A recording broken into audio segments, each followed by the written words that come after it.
자, 3교시 이제 마지막 시간 하도록 하겠습니다. 우리가 방금 그 소유권 보존 등기에 대해서 봤거든요. 그러면 이제 소유권 이전 등기 일이 넘어가도록 하겠습니다. 여러분, 소유권 보존 등기하고 소유권 이전 등기, 이제 보존 등기를 해서 등기 기록이 만들어졌어요. 만들어졌으면 이 사람이 이 부동산의 소유권을 계속 가지고 있는 게 아니라 넘길 거라는 거죠. 그렇게 소유권이 넘어가는데, 이렇게 여러분, 소유권이 넘어갈 때는 항상 주등기로만 해요. 소유권 이전됐는데 여기를 부기등기하는 경우는 없어요. 100% 주등기입니다. 그리고 소유권이 이전될 때는 항상 원인이 있어요. 원인. 매매든 상속이든 뭐든 소유권 이전 등기는요, 보통 이 원인별로 내용이 전개가 되거든요. 그리고 자, 소유권이 이전됐을 때 종전에 이 소유자 있잖아요. 안 짓고 냅둬요. 안 지워도 어차피 A는 소유권 갖고 있지 않습니다. B가 소유권자가 되는 거예요. 그래서 소유권 이전 등기는 항상 주등기로 하고 종전의 소유자를 말소하지 않는다. 이렇게. 그러면 이거랑 비교해 보면, 예를 들어서 전세권 설정 등기가 전세금 3억에 C한테 있다. 그런데 1번 이 전세권을 만약에 이전했다고 칠게요. D에게. 이렇게 됐을 때, 그러면 이때는요, 부기등기합니다. 여기 순위번호가 다시가 붙어요. 이렇게. 그리고 이 C는 지워요. 이게 무슨 말이냐면 1번 이 전세권 설정 등기는 그대로 효력이 있는 상태에서 권리자만 D로 바뀌었다, 그 말이에요. 그러니까 D가 이 자리로 들어간다는 뜻입니다. 이렇게. 그런데 소유권은 그렇지 않아. 소유권이 이렇게 이전이 돼버리면 그냥 이 2번 이 등기가 효력이 있는 것이고 1번은 그냥 효력 없어지는 거예요. 효력이 없었다 할지라도 지우지는 않는답니다. 마지막 쪽에 남아있지. 그래서 결국은 정리해 보면은 소유권 이전 등기는 항상 주등기고 종전의 소유자는 말소하지 않는다. 그런데 소유권 아닌 걸 이전할 때는 항상 부기등기하고 종전의 권리자는 말소한다. 이 소유권 아닌 걸 이전할 때 100% 다 똑같습니다. 전부 다 부기등기, 종전의 권리자 말소, 이런 식으로. 자, 그거 의의를 보시면 소유권 이전 등기는 지금 415페이지예요. 이미 보존 등기된 소유권이 법률 행위 또는 법률 규정에 의해서 타인에게 이전된 것을 공시하는 등기입니다. 끊어주고. 그러니까 원인이 있어야 소유권이 이전된다, 지금 그 말이에요. 그럼 소유권 이전 등기는 항상 주등기한다, 거기 동그라미. 항상 주등기 형식을 실행하고 계속성이 나타나야 되므로 다른 등기와 다르게 등기 후 전 소유자 말소하지 않는다. 자, 전 소유자 말소하지 않는다, 거기 밑줄 치고 등기 후 전 소유자 말소하지 않는다, 거기 말소하지 않는 동그라미 끊어져요. 참고로 소유권 외의 권리 이전 등기. 자, 소유권 외의 권리 이전 등기는요, 항상 부기등기, 항상 부기등기 동그라미 하고 종전의 권리자를 말소하는 표시한다. 종전의 권리자를 말소하는 표시하는 밑줄 치고 말소하는 표시한다, 동그라미 치고. 그래서 이게 소유권 이전 등기인지 소유권 아닌 걸 이전 등기인지요, 따라 가지고 형식이 확 바뀝니다. 그렇게 이 특징을 알고 있어야 됩니다. 그러면 이제 소유권을 이전할 때는 소유권 전부를 이전할 거냐, 소유권 일부를 이전할 거냐가 문제가 될 텐데요. 지금 여기서 보면 A가 갖고 있던 것을 B한테 다 넘겼잖아요. 그럼 이건 소유권 전부 이전된 거죠. 전부 이전.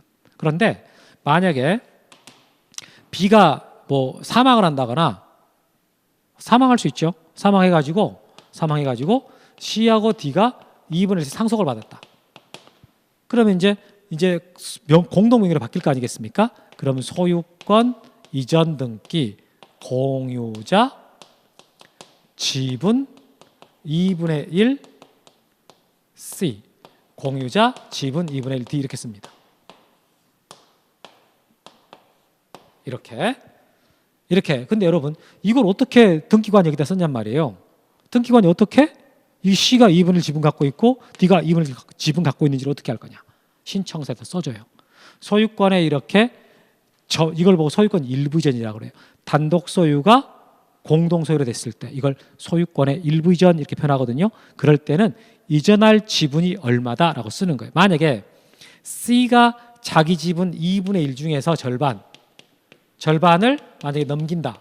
그러면 이거 등기할 때 어떻게 하냐면은 C 지분 C 지분 2분의 1중 1부. 이게 4분의 1이죠. 4분의 1 이전. 이렇게 씁니다. 이런 거 몰라도 됩니다. 이렇게 쓰죠. C 지분이 지금 2분의 1이었잖아요. 중 1부인 4분의 1을 2한테 넘긴다. 이렇게 되는 거죠. 그러면 이제 소유자가 CDE가 되는 거잖아요. 근데 그럼 C의 지분은 얼마가 되느냐라고 했을 때 여기 2분의 1밖에 안 써져 있긴 한데 여기서 일부를 4분의 1을 넘겨버렸다 그랬으니까 2분의 1 빼기 4분의 1. 그럼 이게 4분의 1이 되거든요. 이 C의 지분은 4분의 1이 되는 거예요. 무슨 말 이거 계산이 안 되는데 그럼 하지 마세요. 분수 계산 안 되는 부 분명히 있을 거거든. 하지 마. 안 하면 돼. 이런 식으로 자 단독 소유가 공동 소유가 되거나 공유자 중에 1인이 자기 지분을 넘기거나 이런 걸 보고 소유권의 일부 이전이라 그러고 이렇게 소유권 일부 이전 이렇게 할 때는 이전되는 지분을 써줘야 됩니다. 이렇게 다음에 일단 거기까지만 해서 봐보니까 2번 소유권의 전부 이전이란 소유권을 가진 자가 단순히 소유권을 전부 이전하는 것은 반면에 소유권의 일부 이전이란 단독 소유를 공유를 하거나 여러분 여기서 소유권의 일부 이전이라는 말 나오는 순간 소유권의 일부를 지분으로 바꿔요. 지분으로 그래놓고 거기서 소유권의 일부 이전 소유권 일부에 관한 이전 이렇게 할 때는 이전되는 지분을 기록한다. 거기 이전되는 지분 기록한다 밑줄 거기 이전되는 지분을 기록한다. 제가 지금 다시 1번에 둘째 줄 소유권의 일부 이전이란 단독 소유를 공유로 하거나 공유 지분의 전부 또는 일부를 이전하는 것을 말합니다. 이렇게 줄쳐야 되죠. 근데 여기서 소유권의 일부라는 말은 지분이니까 지분 이전이라고 생각하시고 읽으시면 돼요. 그리고 이제 2번에 등기의 소유권의 일부에 대한 이전 이렇게 할 때는요. 자, 이전되는 지분을 기록해야 된다. 거기 밑줄. 이전되는 지분을 기록해야 된다. 밑줄. 이걸 신청 정보에다가 써줘요. 그럼 등기관이 그걸 보고 등기부에다가도 이전되는 지분을 쓰는 거죠. 그 말입니다. 그 뒤에 써진 말은 아까 우리 문제 풀이에 나왔던 건데 이거 일단 넘어갈게요. 다음 순한테 자세하게 해드리겠습니다. 이게 무슨 말인지. 자, 이렇게 해서 이제 소유권의 전부 이전과 소유권의 일부 이전에 대해서 이제 말씀드렸고요. 그 다음에 이제 소유권은 원인 없이 넘어가는 경우 없다 그랬는데 소유권이 이전되는 가장 일반적인 원인이 매매겠죠. 매매와 관련돼서 이제 보게 되는데 이 다른 것들은 매매와 관련돼 갖고 이제 다 기준 매매를 원인으로 해갖고 다 이전되는 걸 지금 쓰고 있잖아요. 근데 여기서는 특별하게 이 지금 실거래가가 기록이 됩니다. 그 실거래가 기록되는 거 그것과 관련돼 가지고 이 부분을 공부할 거예요. 그럼 일단 밑에 등기부를 봐보세요. 등기부를 봐보시면은 지금 갑구거든요. 갑구. 자, 순위번호 1번 있고 순위번호 2번 있는데 자, 순위번호 2번에 권리자 및 기타 사항란을 봐요. 이런 권리자 및 기타 사항란을 봐라 그러면 이게 지금 5칸이잖아요. 제일 오른쪽 여기입니다. 여기가 권리자 및 기타 사항란이에요. 거기에 자, 원래 소유자가 김재우였다가 이번 소유자가 신세계로 바뀌어요. 신세계로 바뀌면서 거기에 거래가액 금 6억 5천 이렇게 써 있지 않습니까? 거기 색깔 발라요. 거래가액 거기 색깔 발라요. 이렇게 이 갑구의 권리자 및 기타 사항란에다가 실제 거래가를 씁니다. 이게 우리나라 지금 2006년도부터 썼어요. 그 전까지는 실거래가가 기록이 안 됐었거든요. 2006년도부터 실거래가가 등기부상에 써지고 있다. 이렇게. 자, 오른쪽에 거 보세요. 오른쪽에 417페이지 거 봐보시면은 거기에 매매 목록과 거래가액 등기 양식이라 해가지고 나오는데 거기에 갑구의 권리자 및 기타 사항 보면은 원래 소유자가 28자였어요. 28자였다가 3번에 소유자 나산다로 소유자가 바뀌어요. 근데 거기 봐보니까 매매 목록 제 2016-101호라고 써지거든요. 거기 발라요. 형광펜. 아니 여기는 왜 실거래가가 안 써지고 매매 목록이라고 써지냐고요. 밑에 거. 에듀윌 유료 회원만의 남다른 서비스.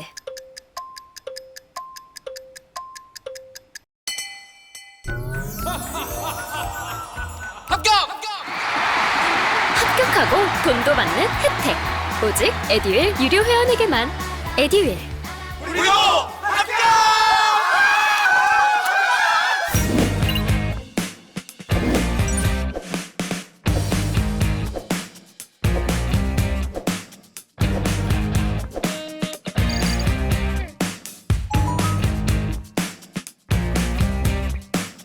밑에 거 건물, 방금 여러분 방금 색깔 발랐던 게 거기 토지 등기부였고요. 밑에 것은 건물 등기부인데 건물이라고 써 있잖아요. 거기 똑같은 자리에 거기도 매매 목록 제 2016-101호라고 돼 있다고. 거기도 색깔 발라놓고 아니 여기는 왜 거래가액이 안 써지고 매매 목록이라고 써지냐 이거라는 거죠. 자 보세요. 이게 땅인데 토지가 이렇게 있어. 토지를 A가 갖고 있다가 B한테 팔았어요. 그럼 이 소유권 이전 등기를 B한테 할 때 이 땅값 얼마다? 바로 쓸 수 있잖아요. 쓸 수 있다고. 그런데 자 건물 있고 땅이 있어요. 건물 있고 땅이 있습니다. 요것을 요번에 A가 갖고 있다가 B한테 팔았어요. 이때 팔 때 거래가액은 15억입니다. 15억인데 그러면 이때 여러분 땅값이 얼마고 건물값이 얼마인 거예요.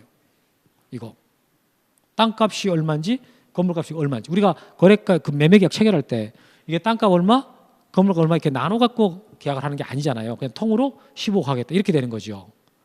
그렇기 때문에 이 건물 등기부에다가 거래가액이 얼마다라고 쓸 수가 없는 거죠. 토지에도 거래가액이 얼마다라고 쓸 수가 없는 거예요. 그래서 이렇게 부동산이 지금 두 개를 거래한 거란 말이에요. 이거 하나 아닙니다, 여러분. 토지 하나, 건물 하나, 부동산이 두 개잖아요. 이게 목적 부동산이 두 개 이상이 돼버리면은 그때 이 건물 등기부나 토지 등기부에다가는 실거래가가 얼마라고 쓰는 게 아니라 매매 목록 제 몇 호라고 써요. 그리고 그 매매 목록을 따로 빼가지고 거기다가 실제 거래가액이 얼마입니다라고 써지는 거라고요. 그래서 그 밑에 보시면 2번에 지금 417페이지 2번에 매매 목록 양식이라고 써 있잖아요. 거기에 거래가액이 15억이다. 그래놓고 부동산의 표시 자 토지 신사동 153번지 건물 신사동 153번지 자, 신사동 153번지 토지 건물 합쳐서 15억입니다. 이렇게 되는 거예요.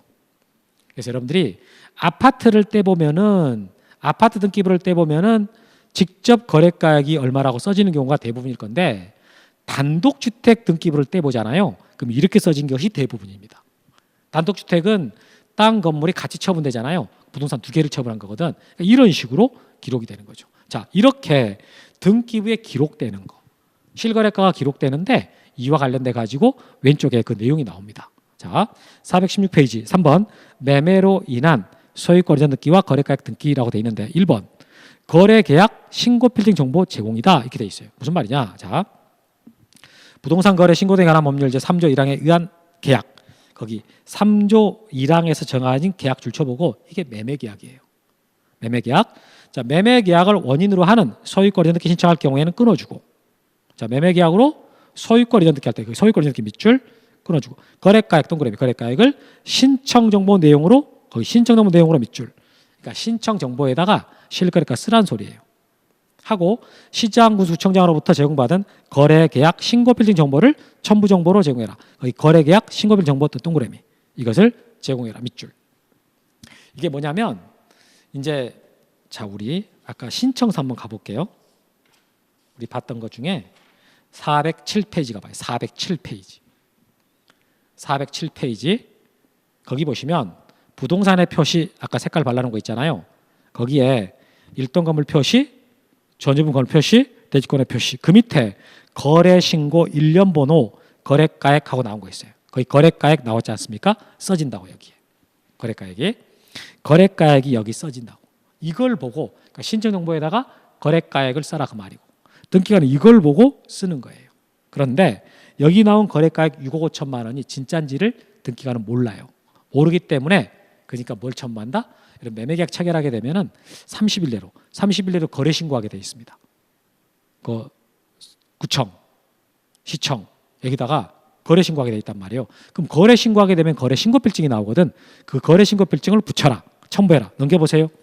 넘겨보시면 거기 뒷면에 첨부 서면 있잖아요. 408페이지 첨부 서면 거기 봐보니까 거기에 부동산 거래계약 신고필증이라고 돼 있는 거 있잖아요. 부동산 거래계약 신고필증 이렇게 써진 거. 이게 지금 들어왔다 그 말이에요. 그래서 자 다시 와볼게요. 416페이지 거기 매매계약을 원인으로 소유권 이전 등기 신청할 때는요. 거래가액을 신청정보 내용으로 제공하고 그리고 시장 군수구청장부터 받은 거래계약 신고편 정보 이것을 첨부 정보로 제공해라. 이렇게. 그다음에 2번 매매 목록이 제공될 때가 있는데 이 매매 목록은 어떨 때 제공합니까? 이제 그런 말이 나오는 거죠.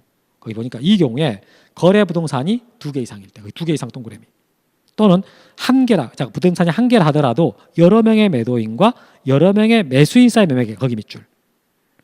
그러니까 항상 부동산 2개 이상일 때만 제공하는 게 아니고 한 개일 때도 낼 때가 있다 그 말이에요. 매도인도 여러 명, 매수인도 여러 명.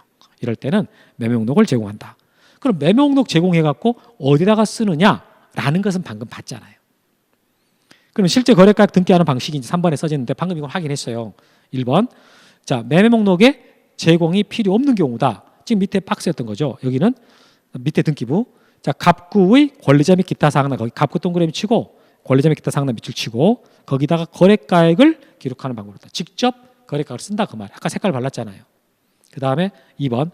자, 매매 목록이 제공이 된 경우다라고 했을 때는 자, 갑구의 권리자 및 기타 사항란에다가 매매 목록 번호 기록한다. 갑구 동그라미 치고 권리자 및 기타 사항란에 매매 목록 번호 기록한다 밑줄. 아까 2016-102로라고 써진 거. 그리고 거래가액과 부동산의 표시를 기록한 매매 목록 거기 줄 쳐요. 거래가액과 부동산의 표시를 기록한 매매 목록 줄 치고 매매 목록 동그라미.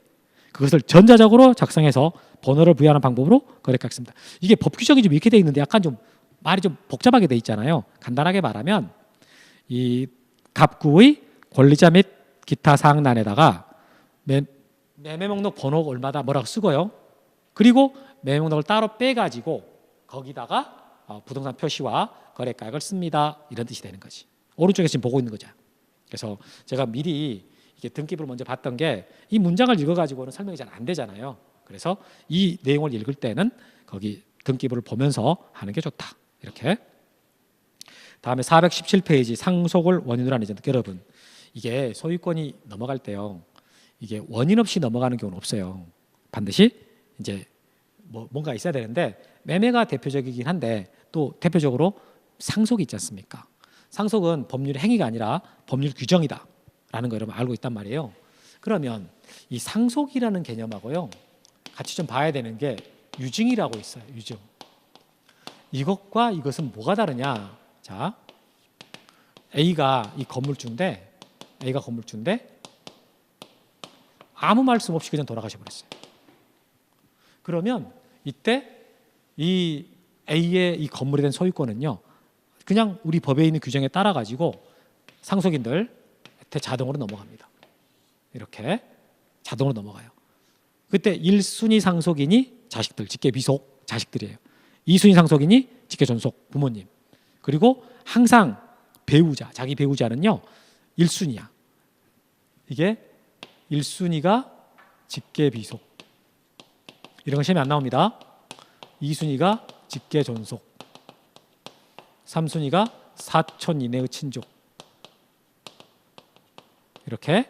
근데 배우자가 있으면 배우자는 항상 1순위. 배우자가 있으면 자식이랑 1순위, 만약 자식이 없다 그러면 존속이랑 1순위. 이렇게. 근데 둘 다 없다? 그러면 단독 상속. 여기랑은 같이 공동으로 상속 안 해요. 이렇게. 하여튼 그럼 B씨가 자식이라고 치고 이 사람들은 그냥 당연히 아무 의사표시도 없었지만은 권리를 취득합니다. 근데 상속은요 법률 규정이야. 법률 행위가 아닌 거지. 근데 유증은 내가 죽으면 어떻게 해라라고 의사표시를 다 해놔요. 내가 죽으면 내 재산 이렇게 처분해라 라고 의사표시를 다 유언장을 써놔. 그래놓고 사망하면 그 유언의 뜻에 따라 가지고 넘어갑니다. 이렇게 자식들한테 또는 뭐 다른 제3자에게. 그러니까 유증은요 법률 행위예요. 그런데 법률 행위이긴 한데 자 우리 한번 유언장 쓰는 거 한번 생각해 봐요. 자 유언장을 내가 써가지고 어떻게 해라라고 해놨거든. 그러면 이때 유언장에 의해 가지고 재산을 받을 사람한테 니들이 이걸 읽어보고 동의하면 도장 찍어라 이게 아니잖아요. 동의 안 하면 찢어버리든가 이게 안 되잖아. 그냥 이 유언증자, 유언자의 일방적 의사표시에 의해 가지고 해놓고 그 사람이 사망하면 효력이 발생하잖아요. 그러니까 단독행위야. 법률행위 중에서는 단독행위라고. 상속은 법률 규정이지만 유증은 단독행위다라는 것을 꼭 이게 여러분들이 성질상 차이점을 알고 있어야 돼요. 이게 구성이 다르기 이게 지금 이건 법률 규정이라 그랬잖아요. 이렇게 성질이 다르기 때문에 이론이 다르게 구성되는데 뭐 그거나 이래 버리면 다 틀려 버린다라는 거죠. 그래서 일단 상속 봐 보면 이제 상속은 여러분 이 세 명이 자 A가 딱 사망함으로써 세 명이 이제 공동으로 상속을 받았다고 칠게요. 자식이라고 치고 똑같이 3분의 1 이렇게. 그러면 등기를 안 해도 이미 소유권을 취득했지만 그걸 등기를 하긴 할 텐데 상속 등기의 가장 큰 특징은 반드시 전원 명의래라. 전원 명의를 해야 사고가 안 나고 안정적으로 권리가 넘어갈 수 있습니다. 그래서 이 전원 명의를 꼭 상속 등기를 해줘야 되는데 이때 만약에 한 명이라도 빼놓고 신청하러 온다? 그럼 각하란 말이에요. 각한데 그런데 그러면 이 등기를 세 명이 다 와서 신청하느냐? 그건 아니야. 한 명이 오든 두 명이 오든 세 명이 오든 상관없어. 이게 신청하러 올 때는 한 명이 와도 되고 혼자 와서 전원명 해달라 그래도 돼요. 두 명이 와서 전원명 해달라 상관없어. 세 명이 다 같이 와서 상관없어요. 누가 몇 명이냐는 상관없고 대신에 반드시 전원 명의로 해야 돼. 한 명이라도 빼놓고 시작하면 각하야. 그게 중요한 거죠. 그래서 보시면 등기 신청인 상속인은 등기 권리자 즉 상속인이요 단독 신청합니다. 단독 신청하다 거기 밑줄. 이게 상속인이 수인인 경우에 공동 상속인 전원 또는 공동 상속인 1인이 전원을 위하여 거기 줄쳐요. 전원 또는 1인이 전원을 위하여 줄쳐요. 전원 명의 상속 신청할 수 있다. 전원 명의 동그라미 상속 신청할 수 있다 밑줄. 이처럼 상속 등기는 반드시 전원 명의로 등기가 되므로 제일 밑에 줄쳐봅시다. 상속인 1인이 자기 집만에 관한 상속 등기 신청할 수는 없어요. 하면 각하예요. 하면 각하. 반드시 어떻게 하라? 전원 명의. 상속 등기에서 가장 중요한 것은 이겁니다. 그때 뭐 신청 정보의 내용 및 첨부 정보인데 여러분 당연히 이때 이제 원인과 일자를 쓰라 했잖아요. 원인은 상속이라고 써요. 원인 일자는 돌아가신 날짜 이걸 써주면 돼요. 사망일. 그러니까 몇 년 몇 월 며칠 상속이라고 써지거든요. 몇 년 몇 월 며칠 상속. 우리가 매매일 때는 여기 봐봐요. 사실 수강료가 꽤 부담이 돼서 와이프한테 눈치가 많이 보였어요. 근데 애들 유료 회원은 합격하면 환급해준다고 하니까 의지가 더 불타더라고요. 받아야겠다. 꼭 받아야겠다. 그래서 환급 받으셨나요? 네, 와이프가 엄청 좋아하더라고요. 거기 416페이지 416페이지 보시면 밑에 등기부에 2번 소유권 이전 등기 있잖아요. 거기 등기 원인 봐보면 2018년 6월 10일 매매라고 돼 있잖아요. 이렇게 이 자리가 만약에 2018년 6월 10일 상속이라고 써 있다면 그러면 2018년 6월 10일이 돌아가신 날짜인 거죠. 사망한 날짜. 원인은 상속 이렇게 쓴다. 그래서 사망일을 원일자로 써주고 그리고 이제 원인은 상속이라고 씁니다. 그 정도 하시면 되겠습니다. 그게 418페이지 제일은 양가로 2번 내용이에요. 등기 원인은 상속이라고 하고 등기 원인 일자는 상속 개시를 쓴다. 거기까지. 자 이제 유증으로 인한 소유권 이전 등기에 대해서 보겠습니다. 여러분 유증으로 인한 소유권 이전 등기 관련돼 가지고 이제 제가 주로 예를 드는 게 뭐냐면 이건데요. 자 건물이 있어요. 건물이 있고 이제 A가 소유를 합니다. 그리고 A의 자식에는 B, C, D가 있어요. 여러분 A는 재산이 되게 많아요. A는 되게 재산이 많은 사람인데 이제 그 중에 이 하나가 이 건물인 거지. 그리고 이제 자식들이 셋이 있고 B의 자식이 2가 있습니다. A 기준으로는 장손이에요. 장손. 참 장손 얼마나 이쁘겠습니까? 장손. 근데 만약에 할아버지가 정말 재산을 많이 갖고 있는데 아무 말씀 없이요 돌아가셔 버렸다. 이렇게 갑자기 돌아가셔 버렸어요. 그러면 이 장손한테는요 한 푼도 상속이 되지 않습니다. 전부 다 1순위 상속인들 자식들이 다 받아요. 다. 손자한테는 단 국물 하나도 없어요. 그래서 할아버지가 내가 죽으면 이 건물을 내 사랑스러운 장손한테 줘라 라고 이렇게 유언장을 썼어요. 이렇게 유언장을 써가지고 이제 이렇게 해놨단 말이에요. 그래놓고 이제 애가 돌아가신 거지. 이렇게 되면은 이 유언장 뜻에 따라 가지고 이 건물의 소유권은 이한테 넘어가게 됩니다. 이거의 유증이라는 말이죠. 근데 여러분 유증에는 종류가 두 종류가 있어. 지금 여기처럼 이 건물을 내 사랑스러운 손자한테 줘라 이렇게 준 걸 보고 딱 건물을 특정해 줬잖아요. 이걸 특정유증이라고 해요. 특정유증. 이때 사람을 특정하는 게 아니라 부동산을 특정하는 겁니다. 이 부동산, 기준이 부동산이야. 이 건물을 줘라, 이 땅을 줘라, 주식을 줘라 이렇게 딱딱 정해주는 거 특정 유증이라고 그래요. 근데 이제 포괄 유증이라는 것도 있거든요. 이 포괄 유증이라는 건 뭐냐면 다 줘라. 내 전 재산을 장남한테 다 줘버려라. 이렇게. 내 전 재산을 장남한테 줘라. 이렇게 주는 게 포괄 유증이에요. 또는 어떻게 주냐면 이게 아무 말씀 안 하고 돌아가시면 장남이 2분의 1, 둘째 셋째가 4분의 1이잖아요. 근데 그렇게 하지 않고 내가 죽으면 장남한테 2분의 1을 주고 둘째하고 셋째는 4분의 1씩 줘라. 이렇게 유언장을 썼다. 지분으로. 그러니까 원래는 아무 말씀 안 했으면 3분의 1씩인데 이게 이제 돌아가시기 전에 유언장에다가 장남한테 내 전 재산의 2분의 1을 주고 나머지 재산 반반씩 나눠 갖고 4분의 1씩 둘째 셋째 줘라. 이렇게 줘버리면 이걸 포괄적으로 유증한 거예요. 그래서 이렇게 통째를 다 줘버리거나 지분으로 주는 게 포괄 유증이고 이 부동산, 이 땅, 이 회사 딱딱 찍어주는 거 이걸 보고 특정 유증이라고 그래. 보면은 자 의의 보세요. 유증이란 유언자가 유언에 의해서 자기 재산을 수증자에게 사후에 무상으로 양도하는 단독행위입니다. 끊어주고 단독행위 동그라미. 이것은 특정 재산을 양도하는 특정 유증자 줄쳐요. 특정 재산 양도하는 특정 유증 동그라미.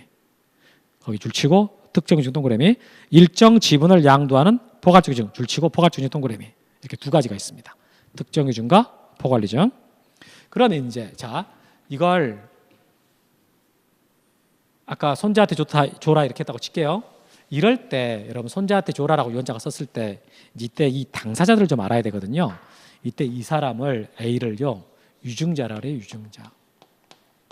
유증자라 그래. 그다음 이 사람들은요 이 사람들을 상속인이라 그러죠. 상속인. 그럼 얘를 뭐라 그러냐 이를 얘는 이제 금수저라 그러죠. 금수저. 얘는 그냥 건물주가 바로 됐지 않습니까? 이제 근데 금수저라고 우리가 알면 좋긴 할 것 같은데 그렇게는 안 하고 수증자라고 그래. 수증자. 유증을 받은 사람.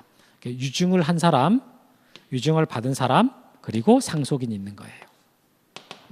이렇게. 그러면 이제 이 사람이 이제 얘가 수증자가요 등기를 이제 해달라라고 해야 등기가 되거든요. 그럼 이게 공동 신청인가 단독 신청인가 할 때 여러분 이거요 단독 신청 아닙니다. 공동 신청이야. 그럼 당연히 누가 하고 싶겠냐? 얘죠. 얘가 권리자가 되는 거죠. 등기 권리자. 하고 싶은 쪽이니까. 그럼 누구한테 협조를 받아야 되느냐? 얘는 안 되죠. 사망해버렸으니까. 그럼 누가 해줄 거냐? 상속인. 이 사람들이 등기 의무자가 돼요. 상속인이 의무자가 되고 수증자가 권리자가 돼서 공동으로 신청합니다. 공동 신청 이렇게.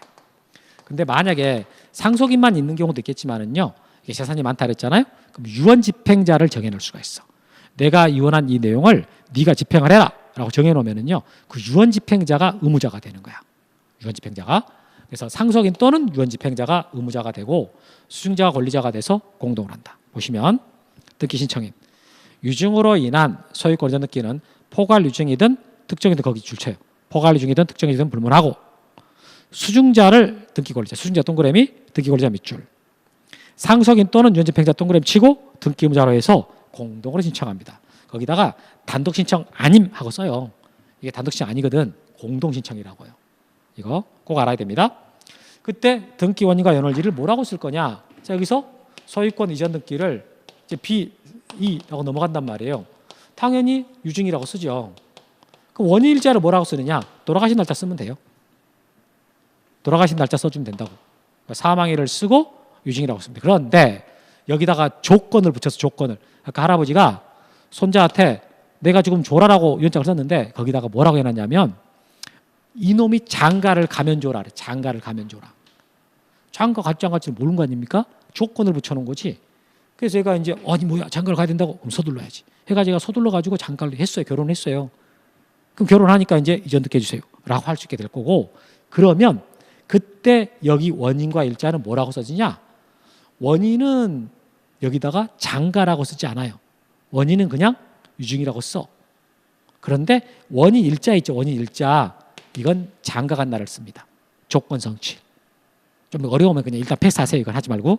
그래서 봐보면 등기 원인은 몇 년 몇 월치 유증이라고 기록하고 연월진 유증자가 사망한 날을 기록해요. 끊어줘요. 끊어져요. 다만 유증에 조건 또는 기한이 붙을 때에는요. 조건 성취한 날 또는 기한 도래한 날. 그 뒤쪽에 많이 어려우면 넘어가시고요. 원칙적으로는 이게 이 사망한 날 이걸 쓰게 되고 원인은 유증이다 이렇게 하시면 되겠습니다. 다음에 등기 신청할 때는 어떻게 할까? 이게 되게 중요한 건데 여러분 되게 중요한 건데요. 여기서 이 상속 지금 등기 넘어간 거 봐보니까 유증자로부터 해가지고 상속인 명의로 등기를 하고 지금 수증자한테 갔어요. 바로 넘어가 버렸어요. 이게 지금 얘가 이미 등기 써버렸잖아요. 그때 이 등기가요. 이때 상속인 명의로 안 해요. 안 하고 바로 넘어가 버리는 거예요. 바로 이렇게 바로 넘어가거든. 아니 상속인 명의를 할 것 같은데? 라는 생각이 들잖아요. 들잖아. 근데 이게 우리가 뭐랑 이게 거의 똑같이 하면 똑같은 건데요. 우리 지난주에 했던 것 중에 갑이 부동산을 소유하고 있다가 을하고 매매 계약을 했다. 그런데 매매 계약을 체결하고 이 건물에 대해서 등기를 해주기 전에 갑이 사망해 버렸다. 그럼 어떻게 할 거냐라고 했을 때 갑의 상속인 병이 을한테 이전 등기 해준다 그랬잖아요. 병이 을한테 이전 등기 해주는데 이때 병한테로 하지 않고 직접 을한테 이전 등기 한다. 이렇게 직접 이전 등기 한다. 그러면 이때 왜 병한테 안 하냐라고 했을 때 이 계약을 누가 했다 그랬어요. 갑이 이미 해놓고 사망을 했다 그랬잖아. 그러니까 이 병은 이 계약의 효력을 그대로 승계를 받기 때문에 이 병이 매도인이에요. 매도인이 병이 돼버리는 거죠. 그러니까 그냥 병한테서 이전해 주면 된다. 이랬거든요. 이거 마찬가지라는 거죠. 이것도 A가 사망을 하기 전에 유언장을 써놨, 유증을 해놨잖아. 매매를 한 게 아니고 유언을 해놨거든. 그러니까 원인행위를 이미 해놨어요. 그래서 여기서 매매했을 때 바로 넘어가듯이 여기서 유증이라는 원인행위 했기 때문에 직접 넘어가는 것이지 상속등기 거쳐가는 거 아니다. 이것은 포괄유증, 특정유증 똑같습니다. 그래서 거기 4번 유증으로 인한 이전 등기는 포괄유증이든 특정유증이든 모두 상속등기 거치지 않고 거기 상속등기 거치지 않고 이게 핵심이에요. 만약에 이거 되게 시험 잘 나오거든.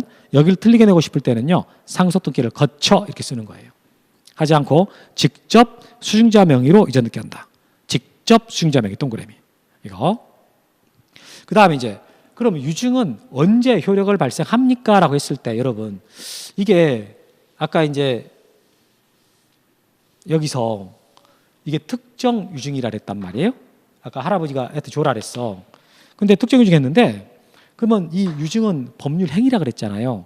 법률 행위라 그랬거든. 그러니까 언제 효력이 발생하겠냐? 라고 했을 때 언제라고요? 유증은 법률 행위야. 등기돼야지. 이한테 등기를 해줄 때 이때 등기 소유권이 넘어가요. 이게. 그럼 얘 등기하기 전까지 그럼 누구 거냐? 상속인 겁니다. 상속인이 소유자가 돼요. 그러니까 등기해놓을 때 넘어가는 거라고. 왜 그러냐? 법이 그러지. 법이 그렇게 돼 있잖아요. 법률 행위로 인한 물권의 득실 변경은 등기대 효력이 있다 그랬는데 유증은 법률 행위거든. 그러니까 이 등기가 돼야 효력이 발생하는 거예요.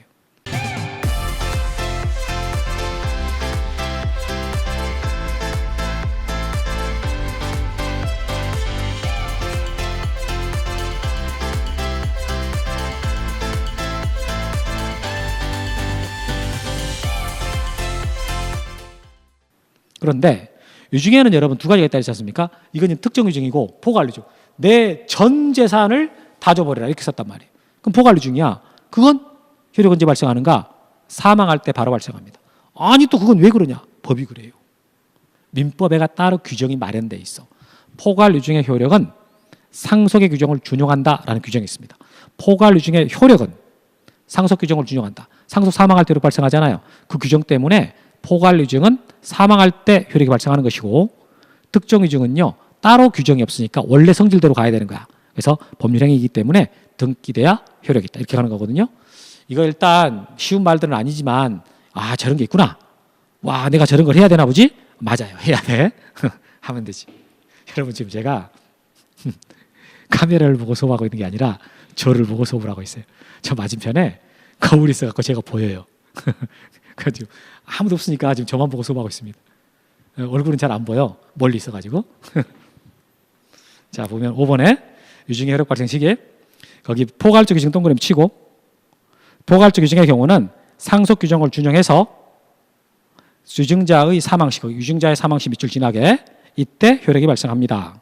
끊어주고 특정적 유증 동그라미 이것은 등기를 하여야 등기 동그라미 등기할 때 그때 효력이 발생합니다. 그러니까 이게 여러분들이 포괄유증 효력 발생 시기하고 특정유증 효력 발생 시기가 다르다는 것을 알고 있어야 돼요. 여기까지.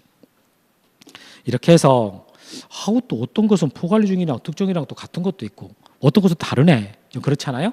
나중에 깔끔하게 정리 드릴 테니까 일단 여러분 지금부터 정리하는 건 아니에요.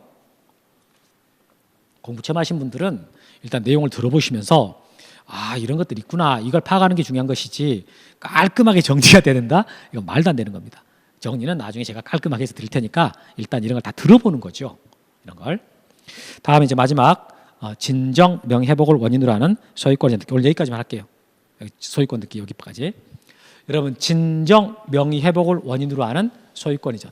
여러분 이게 물론 소유권 이전은 지금 이거 말고 더 있어요. 되게 중요한 게 빠져 있는데 수용하고요. 신탁이 빠져 있습니다. 환매 이런 거. 근데 그것들이 좀 되게 어렵거든 되게. 그래서 제가 1월 달에 제가 설명해 드리려고 여기서 지금 이 기초 과정에서는 뺐습니다. 그러면 이 진정 명예회복이라는 것은 말은 되게 거창하고 멋있단 말이에요. 그럼 이게 무슨 말일까?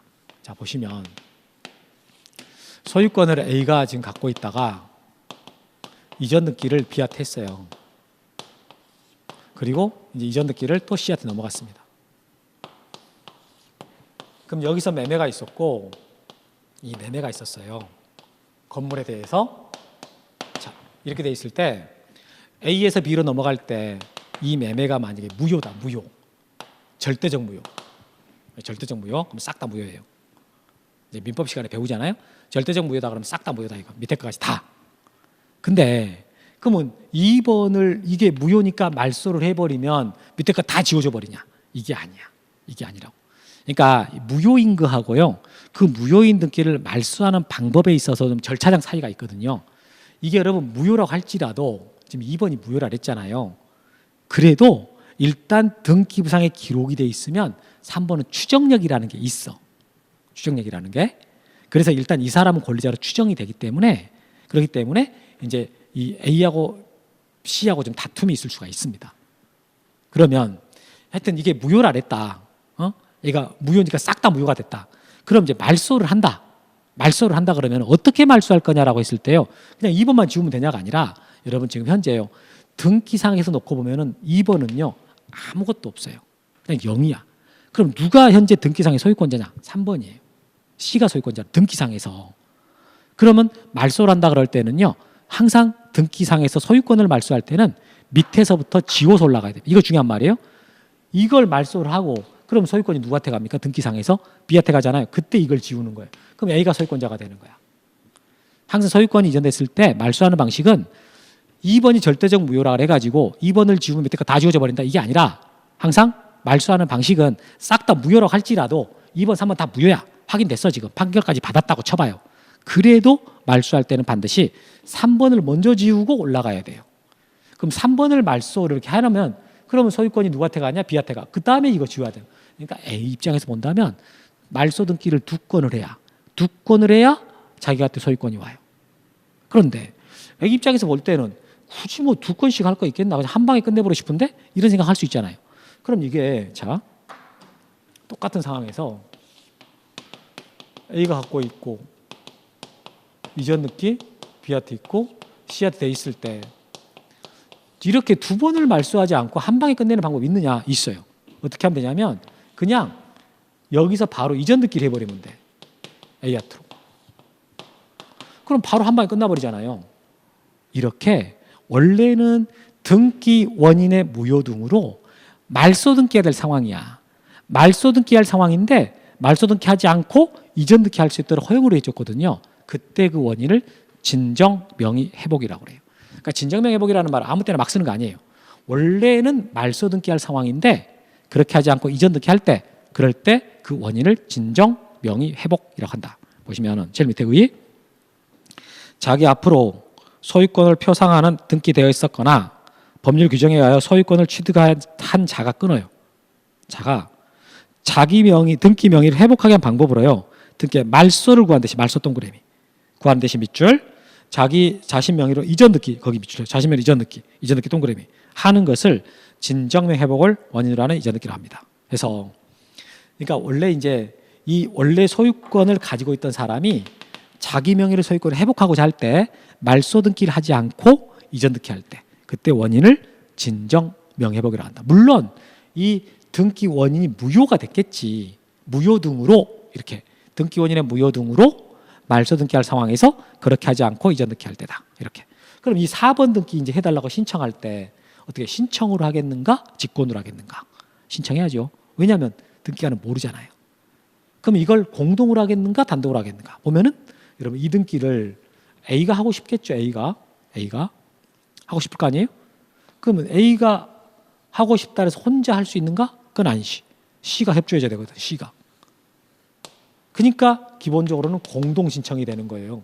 근데 여러분들은 무슨 생각을 하냐면 아니 뭐 C는 당연히 안 해줄 거 아니에요? 해줄 것 같지가 않은데? 그러니까 그냥 뭐 처음부터 A가 단독 신청할 것 같은데 이렇게 대답해 버리거든. 그러면 안 돼. 물어는 봐야죠. 너 등기해 줄 거야? 이렇게? 그러면 네 같으면 하겠냐라고 했을 때 그럴 줄 알았다 라고 하면서 이제 소송해가지고 판결 받으면 단독 신청하는 거고 판결을 받아야 단독을 할 수 있어요. 판결을 받아야 단독을 할 수 있는 것이지 처음부터 무턱대고 단독을 한다 이건 아니야. 이 사람한테 이 등기 4번 등기 되면은 A가 소유권을 갖게 되지만 C는 소유권이 잃잖아요. 그러니까 공동이 원칙이 되는 거지. 보시면 신청인 이미 자기 앞으로 소유권을 표상하는 등기 대했던 자는 여기서 말하는 지금 여기서는 A죠. A 권리자 A 현재의 등기명인 여기서는 C예요. 이 사람이 의무자야. 그러니까 앞에가 권리자 쓰세요. 등기 권리자 현재의 등기명인 등기 의무자 쓰세요. 거기다가 등기 의무자 공동으로 끊어요. 공동으로 거기 공동으로 동그라미 또는 판결을 받았단 말 안 들었다는 뜻이잖아요. 그래서 단독으로 동그라미 진정 명예복을 원인으로 하는 이전 등기 신청할 수 있다. 그래서 원래는 공동이지만 협조하지 않았을 때 판결 받으면 단독으로 할 수 있다 이 말이에요. 그럼 이제 4번 등기 해달라고 신청할 때 신청서를 써요. 신청서. 그때 등기 목적은 소유권 이전이잖아요. 근데 등기 원인은 그럼 뭐겠냐? 진정명 회복이죠. 등기 원인은 진정명 회복. 그런데 등기 원인 일자는요 안 씁니다. 안 써요. 이게 특징이거든. 그래서 거기 보면은 신청 정보의 등기 목적은 소유권. 자, 양가를 한번 내려왔어요. 신청 정보에다가 등기 목적은 소유권 이전이라고 쓰고 등기 원인은 진정명 회복이라고 기록하는데 등기 원인 일자 기록하지 않는다. 거기 밑줄 쳐. 등기 원인 일자 기록하지 않는다. 아니 왜 안 쓰냐? 원인은 있는데 이거요 만들어낸 거예요. 무슨 말이냐면 여러분 아까 A가 이 매매가 무효라 그랬잖아요. 무효니까 권리가 없는 거라고 지워야 된다고 말소 등기를 해야 돼. 그런데 아니 여기서는 이전 등기 한다. 여러분 이전 등기라는 말은요 가지고 있는 권리를 넘긴다는 뜻이잖아요. 이전이라는 말이. 근데 A는 분명히 등기 원인 무효라 했거든. 근데 무효라 했는데 C가 어떻게 권리가 있어요? 그걸 어떻게 넘겨줍니까? 앞뒤가 안 맞잖아요. 앞뒤가 안 맞아가지고 이거 원래는 허용 안 해줬던 등기였습니다. 다 각하시켜버렸던 등기. 근데 이게 진정명 회복을 허용을 안 해주게 되면은 등기를 못하게 되는 경우가 나와요. 지금 여기서는 그렇지 않지만 이해관계인이 들어와 버리면 말소 등기를 못하는 상황이 나오거든요. 그런 상황에서는 진정명 회복이 아니라면 소유권을 못 넘겨갑니다. 그래서 현실적 필요에 의해 가지고 법원에서 만들어내요. 이 이론을. 그래서 진정명 회복이라는 이론을 만들어내거든요. 현실적 필요에서. 그래서 이 원인은 만들었지만 굳이 그 일자까지는 쓸 필요가 없다라는 거지. 만들어진 이론이라. 그래서 원인을 쓰는데 일자는 쓰지 않는다. 여기까지. 자, 여기까지 해가지고 됐고, 여러분 나머지 그 용익권과 관련된 것들은 제가 굳이 지금 말 안 해도요. 여러분들 민법에서 간단하게 배울 겁니다. 민법적 지식이 약한데 등기법에서 용익권 말해봐야 전혀 도움 안 돼요. 사실 제가 용익권을 1월 달에도 설명 안 해요. 1월 과정에 설명 안 하고 3, 4월 심화 과정에서 하거든요. 심화 과정에서 하고 그 다음에 문제 풀이할 때 계속 하면은 충분해요. 그러니까 용익권은 왜 그러냐? 문제가 간단하니까 그래요. 용익권 어렵게 안 나오거든요. 민법에서 배운 거 정도면 충분히 등기 절차 조금만 넣어주면 그냥 커버돼요. 아주 쉽게. 그러니까 용익권은 제가 미리 말 안 하고 저당권으로 이제 넘어갈 텐데 422페이지 이건 다음 주에 이 저당권 하고 이제 나머지 하면 되거든요. 그래서 저당권 다음 주에 할 것이고 그래서 오늘 진도는 여기까지예요. 오늘 배운 거 한번 쭉 정리하면서 마치도록 하겠습니다.